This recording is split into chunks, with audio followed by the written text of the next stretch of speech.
On the streets of Johannesburg, posters of candidates are displayed all over the city.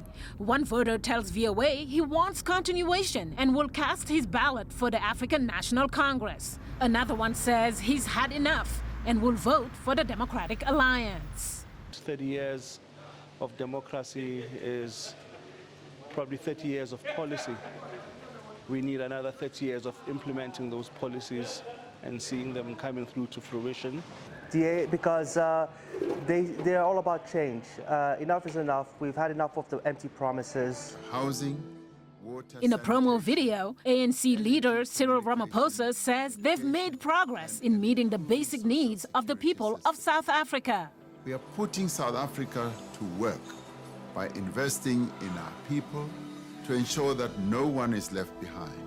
Daryl Glazer, associate professor at the University of Witwatersrand in Johannesburg, says it's going to be the closest election since the era of inclusive democracy began in South Africa in 1994. All the opinion polls are suggesting that there's a very serious chance that the ANC is going to fall below 50% of the vote and that it's going to be forced into some kind of coalition.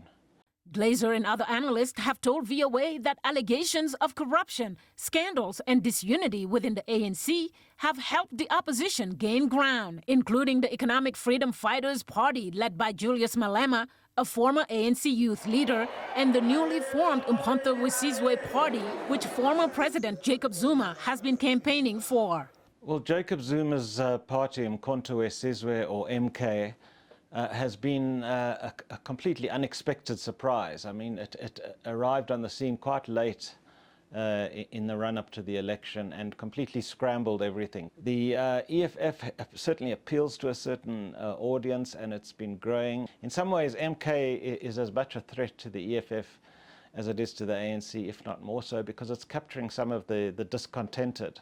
9 days before the election, South Africa's top court ruled that Zuma was not eligible to run for parliament because of a past criminal conviction. The ruling came 2 days after Zuma told thousands of supporters at a rally in Soweto that his MK party would help ease joblessness, among other issues, if it won.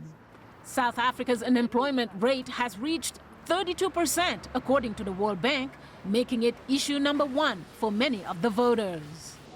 I think our biggest challenge as a country is our rate of unemployment, which is one of the biggest in the world. I'll be voting for Action SA, and I think that party has got what we have, what we want in the country. Like now, we got a problem with the crime and there's no work. For me, it'll be poverty and unemployment.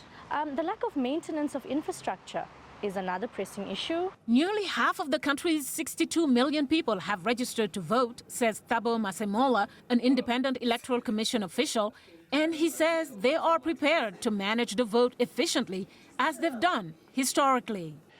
The certified voters roll is currently sitting as 27.7 million. And we use the voters roll as the basis to prepare and plan for elections. So all the relevant election material are in place. He says the IEC has accredited 160 organizations, both domestic and international, to observe the election and ensure its transparency. Mariama Diallo, VOA News.